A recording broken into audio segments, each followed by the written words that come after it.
It's a module problem. Question number 5. Calculate bad debts from the available information. मिला आपको? तो अभी obviously आप कौन सा अकाउंट बनाओगे? Debtor account. Okay, debtor account आधे साइड का बना लो, साथ ही में करते जाओ. हाफ साइड का debtor single column, particular amount debit and credit.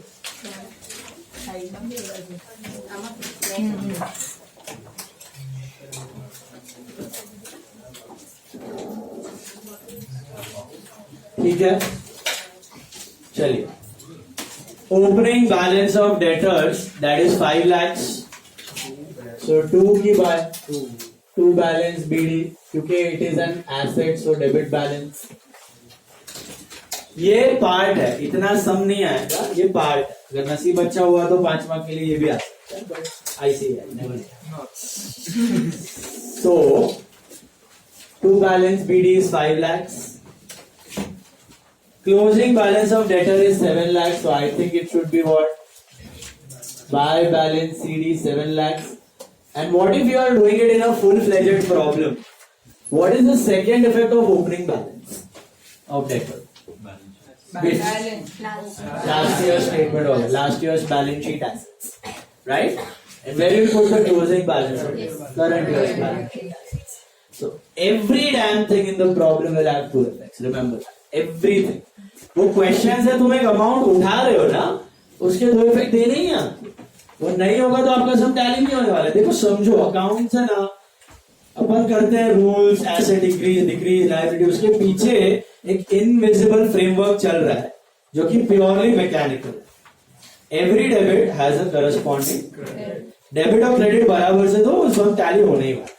आप मिस आउट कर दोगे कोई चीज पे, या डेबिट देने वाली आइटम को क्रेडिट में डाल दोगे, क्रेडिट वाले को डेबिट में डाल दोगे, तब वो टैली नहीं होता. Otherwise it is going to tally, क्योंकि आप भी वहां से फिगर उठा रहे हो. आप जितने भी सम्स देख लो, एडमिशन देखो, रिटायरमेंट देखो, डेथ देखो, डिसॉल्यूशन, फाइनल, सब कुछ वही है. वहां से उठा के आप एक डेबिट और एक क्रेडिट इफेक्ट देखो. पीछे वो फ्रेमवर्क मशीन के जैसे चल रहा है, उसको 2 डेबिट और क्रेडिट मिल गया, वो टैली होने ही वाला. अमाउंट रिसीव्ड इन कैश, क्या होगा? Cash to debtor.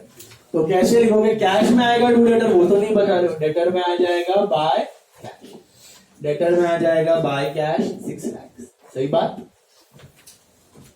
इसका दूसरा इफेक्ट कैश बुक में जाएगा अगर आप फुल फ्लेजेड सम कर. Okay, amount receive. Discount allowed की एंट्री क्या है? Discount allowed to debtor. तो यहां पे आएगा by discount allowed, that is how much? 10,000. और डिस्काउंट अलाउड का सेकेंड इफेक्ट अगर होगा तो पीएनएल डेबिट में जाएगा, बिकॉज इट इज. वो भी कहां से गया पता है? डिस्काउंट अलाउड में आपने लिखा टू डेटर और फिर लिखा बाय पीएनएल, क्लोजिंग एंट्री, फिर जाएगा पीएनएल में. प्रैक्टिकली तो सारे ही लेजर बनाते हो आप. जब कोई कच्चा कुच्चा अकाउंट लेके आता है और आप सीए हो तो सारे ही बनाने पड़ते हैं. एक्सपेंस इनकम एसेट सब कुछ बनाओ.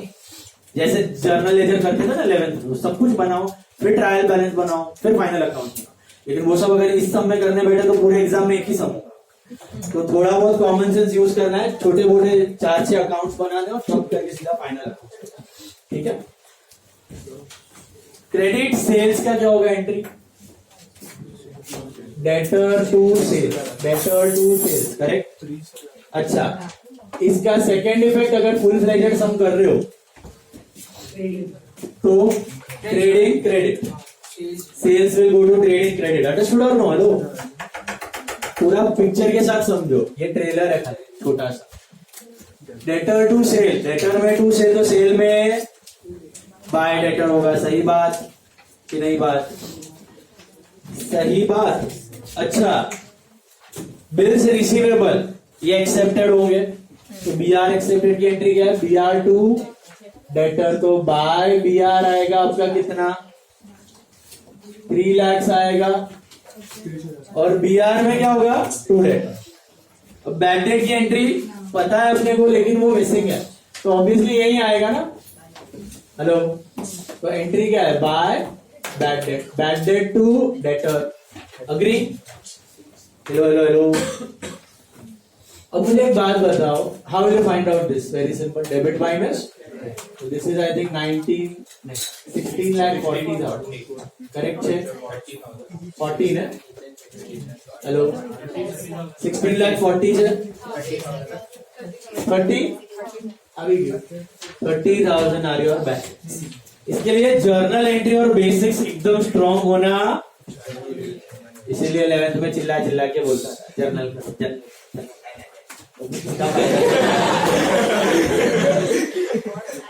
सबका माई बाप जर्नल ही है। जर्नल और लेजर अगर स्ट्रॉन्ग है तो सब है। ये आया समझ में? Anyone any doubt? Entries are clear? Come on, take the next one. Calculate credit purchase from the following. Try it out. Calculate credit purchase from the following. The sixth one. Calculate credit purchase from the following. What account will you make? Creditors. Come on. Sorry. Make it. याद करूँ. भाइयों.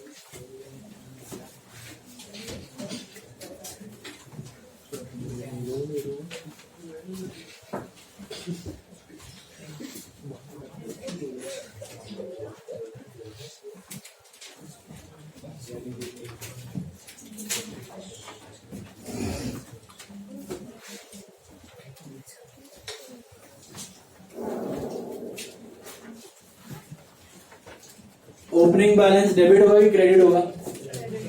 तो by balance BD. Closing क्या होगा? Closing क्या होगा? अरे बोलो। क्रेडिटर्स में होगा बाय बैलेंस बीडी कितना है? अच्छा मुझे एक बात बताओ, अगर फुल फ्लेजेड सम कर रहे हो तो ये ओपनिंग बैलेंस का सेकेंड इफेक्ट कहाँ जाएगा? Last years liability, correct? अच्छा, क्लोजिंग बैलेंस का सेकेंड इफेक्ट कहाँ जाएगा? Current year liability. एकदम सही है, सबको समझ में आ रहा है? पेमेंट्स मेड इन कैश की एंट्री क्या होगी? Creditors to cash. तो क्रेडिटर्स में क्या लिखोगे आप? To cash. कितना?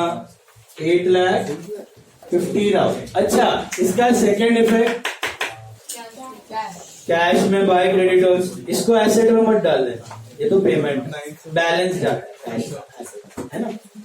डिस्काउंट रिसीव का एंट्री क्या? Creditor to discount receive. Creditor घटा, इनकम बढ़ा, राइट? 20,000। अच्छा, what is the second effect of discount receive? P&L credit side, that's your income. Agree? Hello? Hello. And purchases ढूंढना है तो ढूंढो। 9,70,000 मिला सबको टोटल। अच्छा, ये तो ठीक है मिला, इसका भी सेकेंड इफेक्ट है बॉस। ये कहाँ जाएगा? ट्रेडिंग। समझ में आया? परचेज में 2 क्रेडिटर आएगा लेजर, और फिर बाय ट्रेडिंग क्लोजिंग, तो ट्रेडिंग में 2। वो परचेज अकाउंट हम लोग बनाने वाले। All of you got it? तो ये स्टार्टर थे, सुनो मनो, 2 स्टार्टर आप भी खाओगे। सब नंबर 13 नहीं 17 और 18। वाह, 17 और 18 खुद से करो। 17 और 18 खुद से उड़ाओ। एंट्रीज रट्टा नहीं मारना, दिमाग में फ्रेम करना है। क्यों? लॉजिक क्या है समझो, रूल्स याद रखो। एसेट और एक्सपेंस बढ़ा दो डेबिट, घटा दो क्रेडिट। इनकम और लायबिलिटी बढ़ी तो क्रेडिट, घटी तो डेबिट। क्या बोल रहा है? बोले करो, चलो फटाफट।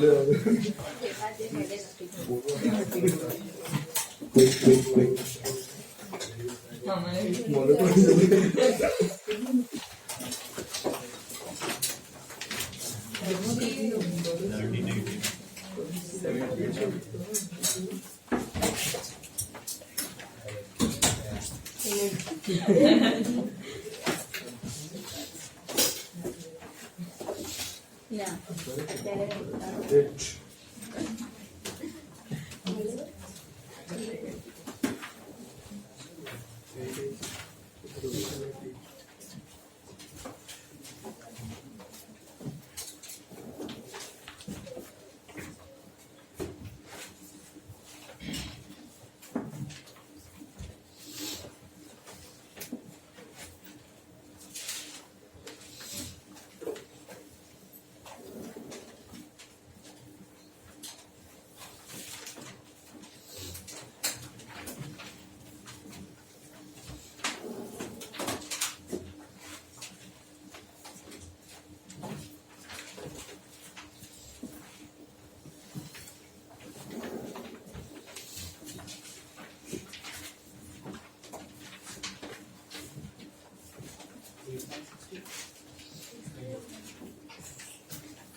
क्या आ रहा है अपना क्रेडिट बैक डेट पूछा ना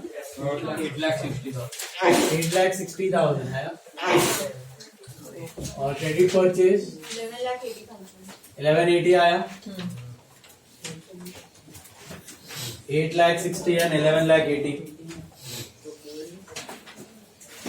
8,60,000 and 11,80,000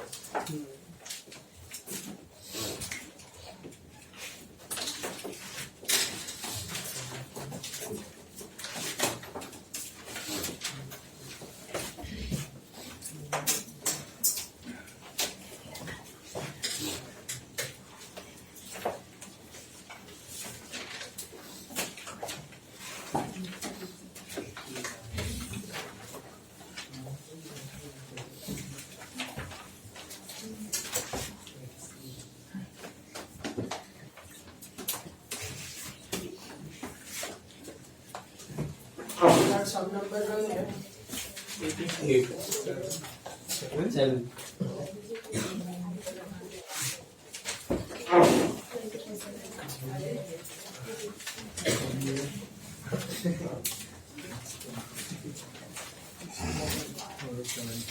हमारा ट्रेनिंग भी नारोल बना हाँ एकदम बड़ा नहीं रहेगा मैं बताता हूँ आपको size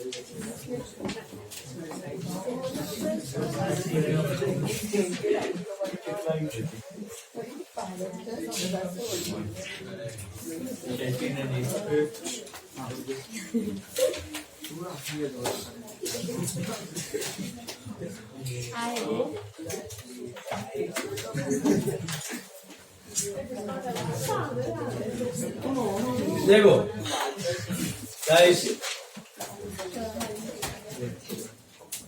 7th sum Adam G keeps his books on single entry basis. मिला सबको answer 860 and 1140. 860 and 1180. Seventh one. Adam G keeps his books on single entry basis. Analysis of the cash book for the year ended 31st March 22 is given. अभी question में cash book दे दिया तो आपको बनाने की जरूरत, लेकिन every transaction, every amount given behind, every adjustment will have how many effects? तो सबसे पहले आपको बैलेंसेस से शुरू करना है, ये ड्रॉ करना है। कितना कितना बच रहा है? 6-7 लाइन जजमेंट लेके करना। 6 to 7 lines for debtors, 6 to 7 lines for creditors, 6 to 7 lines for trading account. Profit and loss थोड़ा बड़ा 10-12 लाइन्स। बैलेंस शीट दोनों, छोटू बैलेंस शीट 7 वो आपका एनपीओ में आप करते थे, 7-8 लाइन्स का छोटू एंड 10-12 लाइन का बड़ा बैलेंस शीट। ओके, तो I think debtor, creditor, trading एक साइड पे फिट हो जाएगा आपका 1/3 लेके, पीएनएल और ये दो बैलेंस शीट आपका एक साइड पे हो जाएगा। थोड़ा सा जजमेंट लेना, ओपनिंग बैलेंसेस छोटू रखना, ट्रेडिंग छोटू रखना, क्लोजिंग थोड़ा बड़ा, पीएनएल थोड़ा बड़ा। Sum number 7।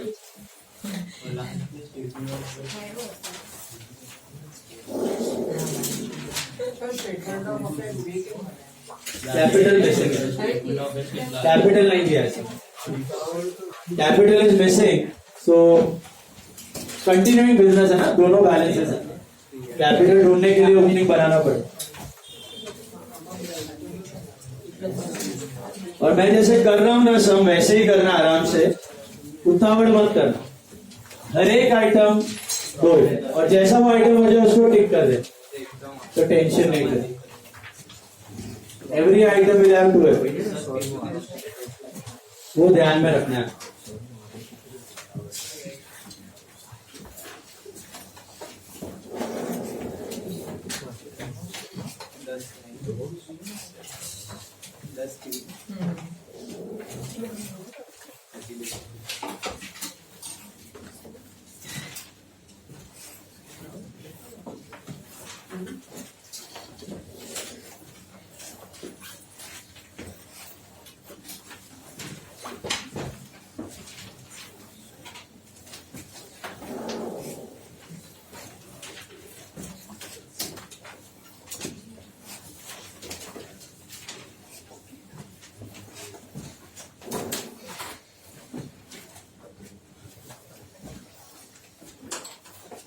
हेडिंग्स दे देना है बराबर से।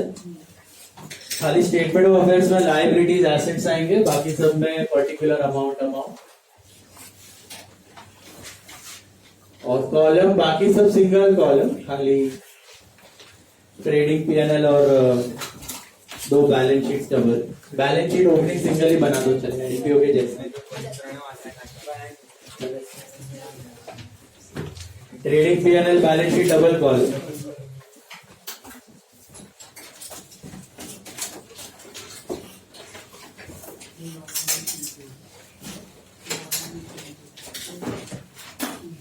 Alright?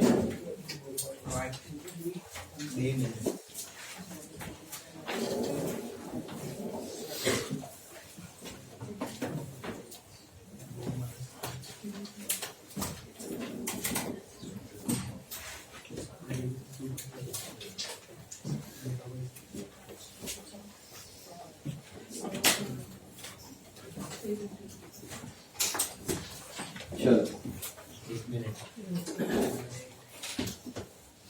थोड़ा स्पीड रखना। कॉलम आराम से, उसमें इतना टाइम लगेगा, हम तो आराम से चलेंगे। कॉलम फटाफट। अभी सबसे पहला बैलेंसेस लिख के कंप्लीट कर देना है, ठीक है? फिर ट्रांजैक्शंस पे जाना। तो डेटर्स का देखो, ओपनिंग और क्लोजिंग दोनों बैलेंस दिया है, सबका दो दो इफेक्ट है, ओपनिंग का भी दो है, क्लोजिंग का भी दो है, फूक फूक के। तो पहला डेटर्स, डेटर्स में क्या आएगा 2 की बाय 2 बैलेंस बीडी कितना है 14.5. चलो सोचो सेकंड पार्ट कहाँ जाएगा second effect of this statement of S opening वाला एसेट में लिख दो डेटर्स 14.5 समझा ये लास्ट ईयर का क्लोजिंग था ना तो ये साल का ओपनिंग फिर ट्रांजैक्शन हुआ है फिर ये साल का क्लोजिंग डेटर्स कितने हैं 17,600 तो डेटर्स में आएगा बाय बैलेंस सीडी 17,600 ठीक है. What is the second effect closing debtors closing balance debtors. अभी उसको है ना इनर कॉलम में रखूंगा मैं पीछे देखो क्या दिया. Prepare final account for the year ended 31st March 22 after providing for depreciation at 10% on machinery and furniture and 800 reserve against doubtful debts. What is that? RD. वो भी अभी चाहिए तो अभी खत्म कर सकते हो नहीं तो बाद में करो एडजस्टमेंट आपकी मर्जी बट इनर कॉलम में रखो एडजस्टमेंट बाद में करते हैं ठीक है. जिस चीज को एडजस्टमेंट है ना उसको इनर कॉलम में फाइनल अकाउंट सेव करते हैं. दो ही एडजस्टमेंट है इसमें डेप्री और है. चलिए नेक्स्ट वन इज क्रेडिटर्स 2 की बाय क्योंकि इट्स हाँ जी लाइव 14,500 आ गया यहाँ पे. What is the second effect of creditors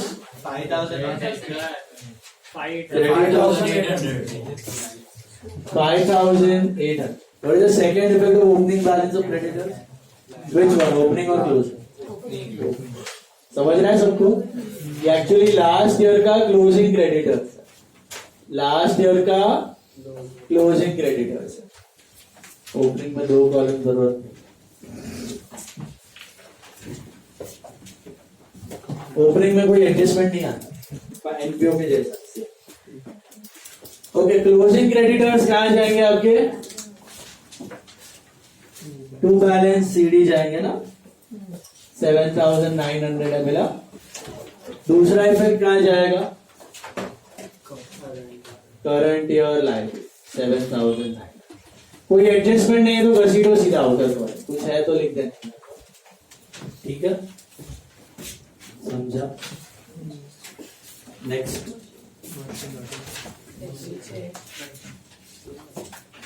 machinery 7,500 is opening कहाँ जाएगा इसमें कहाँ जाएगा मशीनरी सीधा बैलेंस शीट 7,500. अच्छा bring it to current year और वही हम लोग करते थे एसपी डी सेल परचेज डेप्री है कुछ 10% डेप्री अभी करना अभी करो बाद में करना अभी उसको इनर कॉलम में रखो लेटर के बाद थोड़ा जगह छोड़ते आरडीडी के लिए. Is this clear? Sorted? Leave some space after debtors.